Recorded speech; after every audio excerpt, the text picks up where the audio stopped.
Hello, my name is Zane and I'm 22.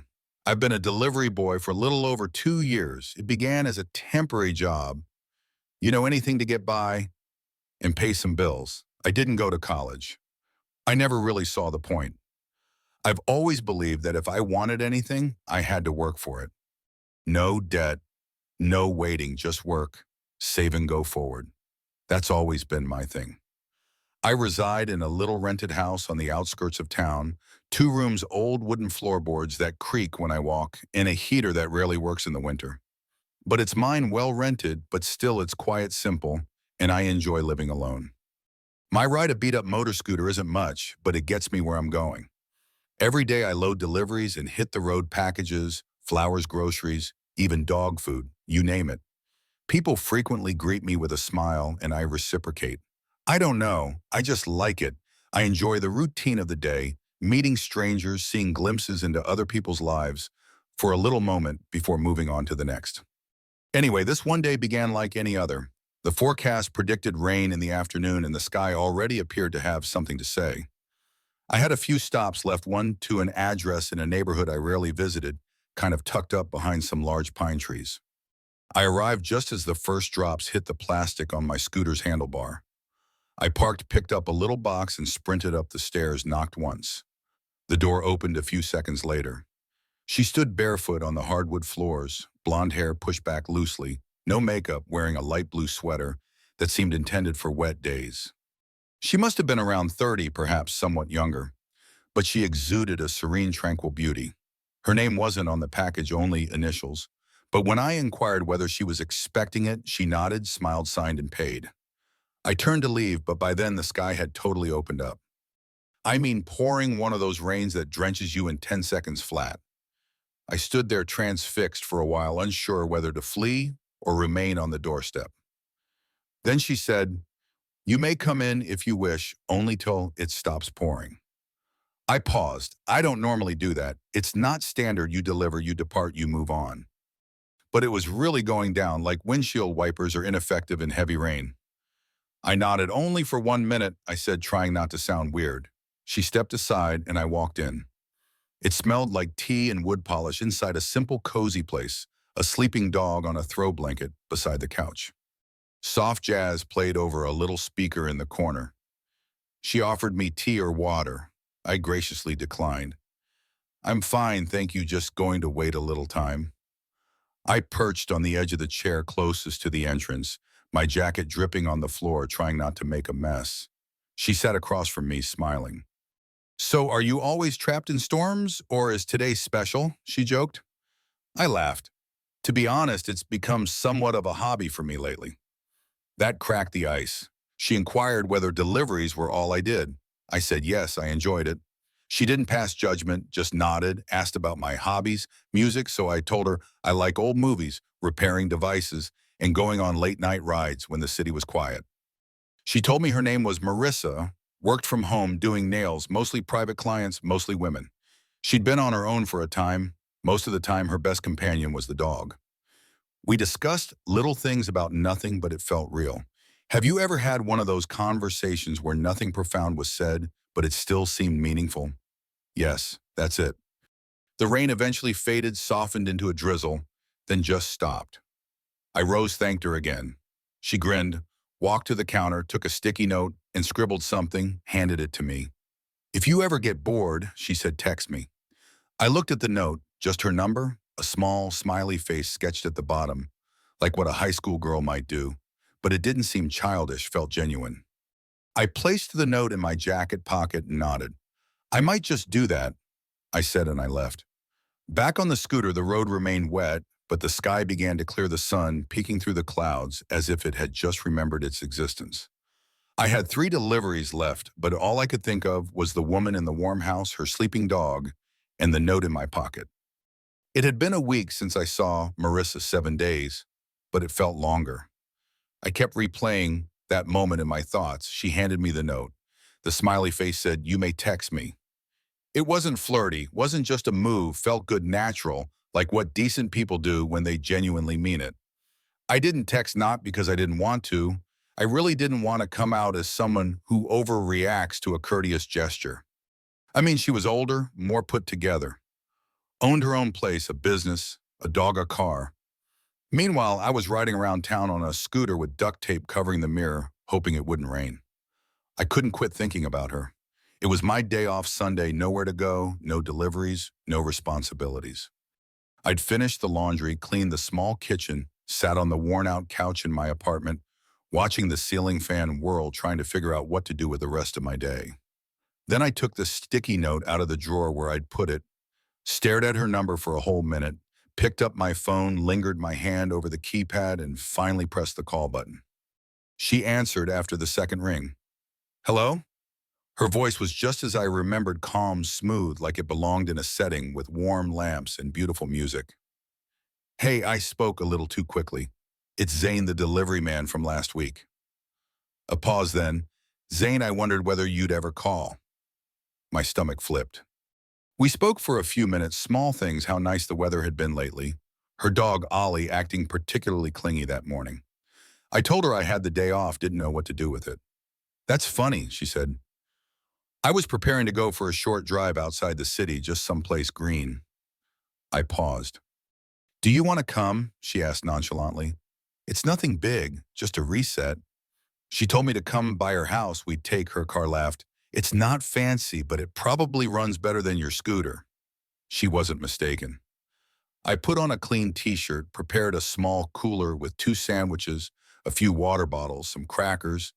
Nothing amazing, just simple. Used an old grocery sack since I didn't have a picnic basket. 20 minutes later, I knocked on her door again. Marissa opened it with the same friendly expression, wearing jeans, sneakers, a lightweight jacket, hair pulled back, no makeup, still beautiful. She said, glad you arrived. Ollie growled once from inside, but didn't seem too interested this time. I guess I've been accepted. We loaded into her car at a dusty silver SUV about 10 years old, but ran like new. Sunglasses on the dashboard, Fleetwood Mac playing a half-eaten bag of gum in the cup holder. It already felt comfy. We drove out of the city buildings, giving way to trees and large open roadways.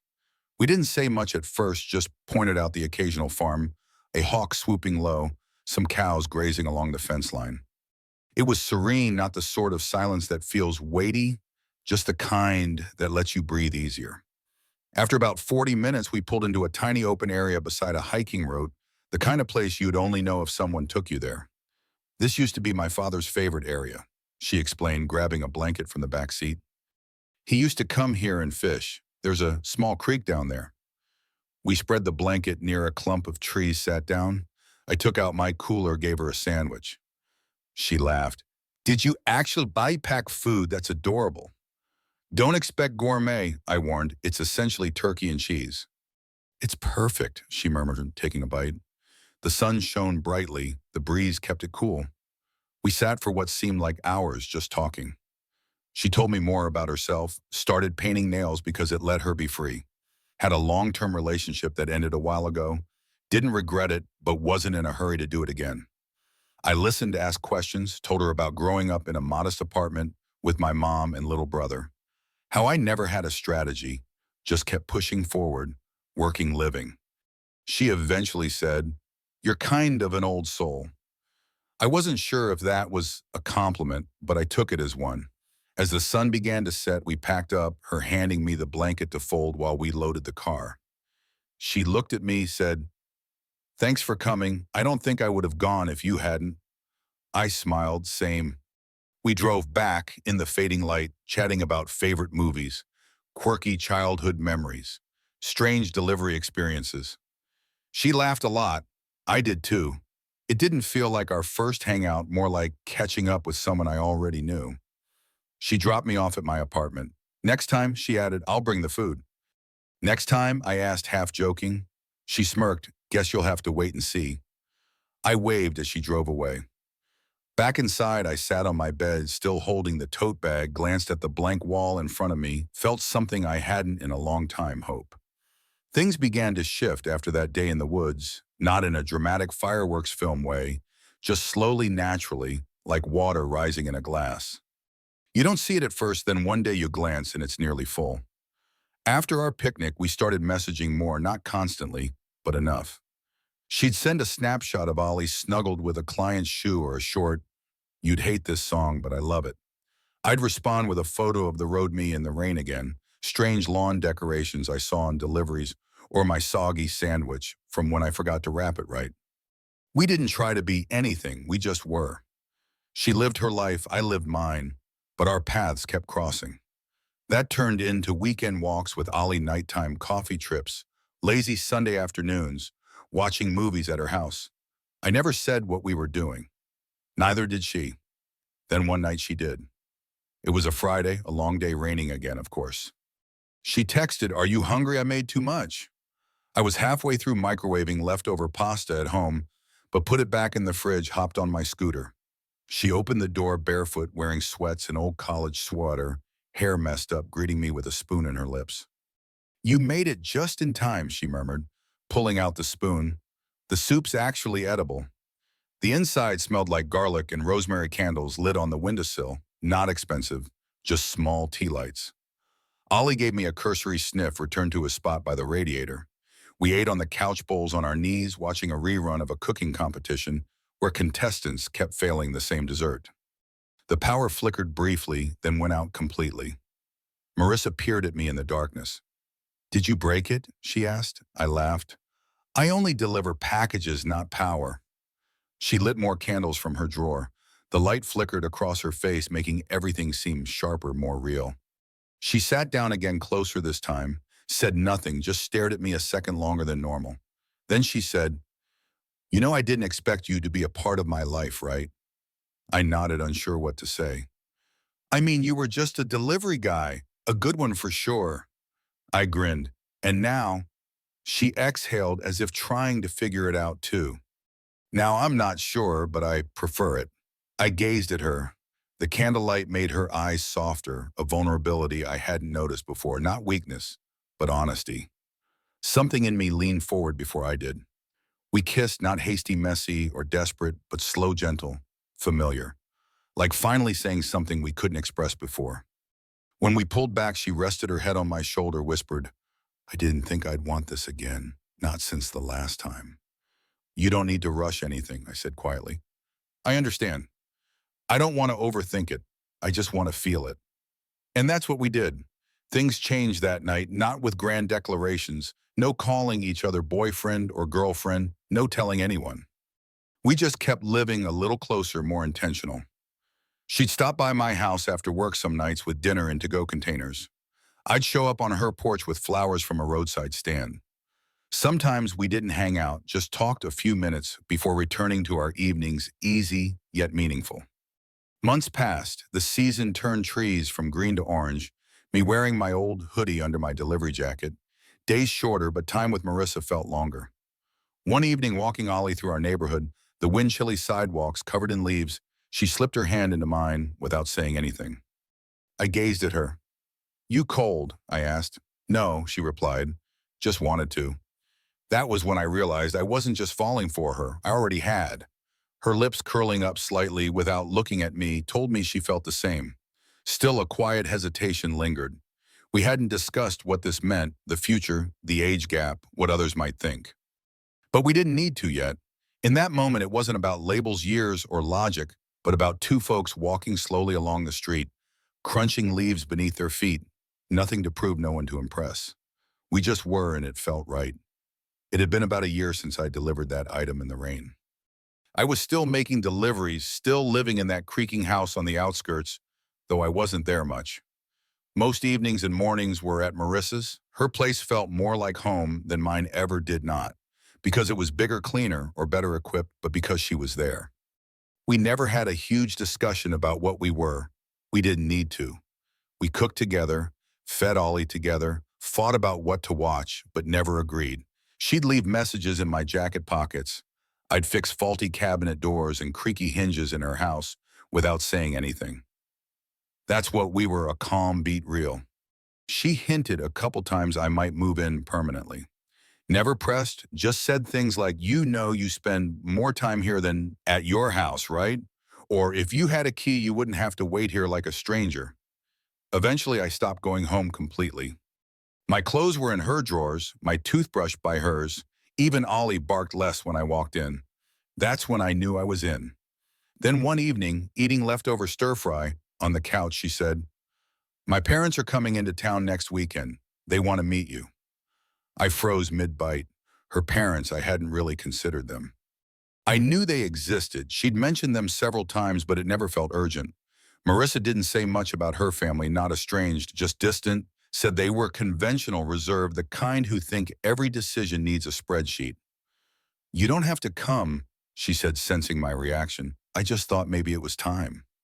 "No, I want to bomb," I said and meant it.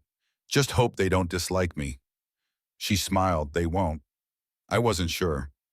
The next Saturday, we spent all morning cleaning her already clean house. Marissa changed outfits 3 times before settling on a basic top and pants. I ironed my one button-down shirt, tried to recall everything she'd said about them. When her parents arrived, I heard their voices before seeing them, her mother's sharp, precise, her father's heavy, measured. They came in, shook my hand. Her father, Douglas, looked me up and down like he was assessing my net worth with his eyes. Her mother, Elaine, offered a polite grin, but her eyes stayed chilly. We sat in the living room. Marissa brought coffee and cakes from a nearby bakery. First few minutes were small talk, where I was from, how long I lived in the city, what I did.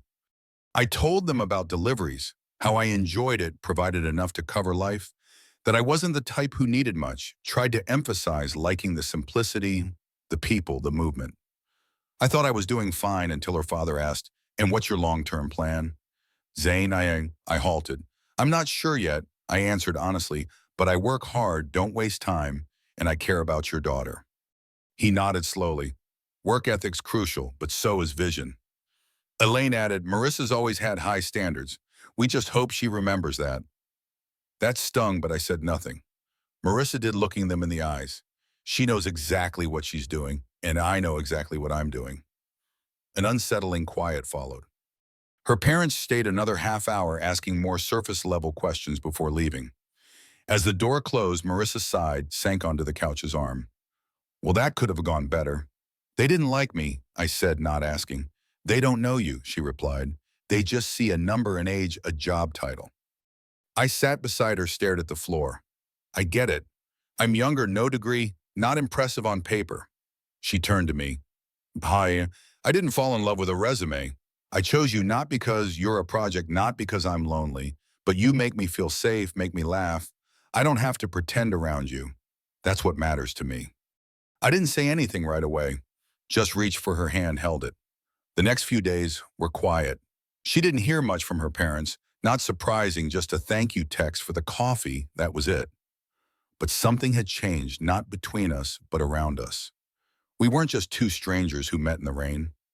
We were real, with pressure, expectations, those who didn't understand, yet we still picked each other. One evening, maybe a week after the visit, we sat on the porch, late skies, clear only sound, Ollie snoozing inside. She turned to me, said, "I've been thinking, I want you to officially move in. I know you already live here, but I want it to be ours, not just mine." I nodded. "Yeah, I want that too. And I don't care what my folks think," she added. "They had their shot at happiness. This is mine." So we started moving stuff around. I brought boxes from my old house, tools, clothes, a box of DVDs I'd probably never watch but couldn't throw away. It wasn't a big change, but felt like a fresh chapter we were writing ourselves. It's been nearly 3 years since I delivered that item. I still remember that moment, the rain, the hesitation, how Marissa looked at me as she opened the door. How could something so little, so ordinary, turn into the start of everything? Now I'm sitting on the back stairs of the house we share, surrounded by things once hers, now ours. My dirty boots next to her gardening shoes. Ollie's leash by my backup helmet, wind chimes. She picked out tools I used to fix the shed. We've fallen asleep in this hammock several times. We're not rich, not flashy, but we're firm, real. Life didn't get simpler after I moved in. We still had differences. She liked planning everything. I was more go with the flow. She'd worry if the fridge was low on groceries. I'd forget to check. She loved quiet Sunday mornings with tea. I liked music while cooking eggs. But somehow it worked. We grew into each other. I kept doing deliveries for a bit, then started side jobs fixing small appliances. It began with a neighbor's coffee machine, a friend's microwave, someone's bicycle. Word of mouth was better than ads. I built a small client base, nothing big, just enough to feel like I was creating something mine. Marissa supported it, even helped me make a website simple but clean, said, if we're doing life together, let's do it right. We weren't rushing to marry, honestly didn't talk about it for a long time, not because we didn't love each other, we did fiercely, but we were already living our kind of commitment, sharing space, money holidays, decisions, knew what we had. Still, one calm evening in early autumn, I asked, not a big proposal, no ring hidden in dessert, no hot air balloon or orchestra, just us on the couch, Ollie snoring at our feet, some dumb movie in the background. I looked at her, said, you want to get married? She blinked. Is that how you ask? I smiled. Want something flashier? She grinned back. No, that's perfect. So we did not a big wedding, just close friends, neighbors, her cousin playing guitar at the ceremony. Her parents didn't come, sent a formal card. That was their way, I guess. But Marissa didn't let it spoil things. She stood beside me, eyes calm, voice clear, said, I do. Like she'd been saying it every day for years. We danced in her aunt's yard under string lights, sipped wine from mismatched cups, laughed until we cried. That night, lying in bed with her, I felt something new. Absolute stillness. Not emptiness, peace. That's how I knew. Now we live a life you rarely see in movies, but it's real. Getting up early, bickering about who left the light on grocery lists, vet visits, learning to apologize. Listen, make space for each other, even on hard days. A few months ago, she sat across from me at the kitchen table, looked at her hands, said quietly, I've been thinking maybe I want to be a mother. I said nothing at first, wasn't scared, but didn't expect to feel so peaceful hearing it. A younger me would have panicked, but watching her twist the ring on her finger, I just smiled. And let's discuss it, I said. Nothing's decided yet, we're not rushing, but we're talking, dreaming together. Looking back, I used to think life only started once you sorted everything out. Had a plan, a degree, a job, a 5-year strategy. But now I know the truth. Sometimes life begins with a knock at the door in a rainstorm, when all you want is to finish your route and go home before your socks get soaked. Sometimes the most significant people appear in your story when you're not trying to write anything at all. I hadn't planned on falling in love that day, hadn't planned on staying, but she asked if I could stay till it stopped pouring. Zane's story with Marissa teaches us that life's most profound connections often begin in the most ordinary moments, like a rain-soaked delivery. When Marissa invited Zane to wait out the storm, it wasn't just shelter from the rain, it was an opening to something deeper. Their bond grew not from grand plans, but from quiet, intentional choices, a picnic, a walk with her dog, Ollie, a candlelit night when the power went out. This shows us that love and meaning flourish in the small, authentic interactions we choose to nurture, even when the world questions our path, as Marissa's parents did. Zane, a young delivery boy with no degree, and Marissa, a woman rebuilding her life, defied doubts by building a shared home, proving that true connection transcends age or status. Their story reminds us to stay open to unexpected encounters and to trust the slow, steady rhythm of genuine relationships. It's about choosing someone every day, not for a resume or a plan, but for how they make you feel seen and safe. Have you ever found love or friendship in an unexpected moment? Share your story in the comments. We'd love to hear how a simple choice changed your life. If this tale warmed your heart, please like, subscribe, and hit the bell to join our community. Your support keeps these stories alive, inspiring us to embrace life's quiet magic. Let's keep sharing and growing together.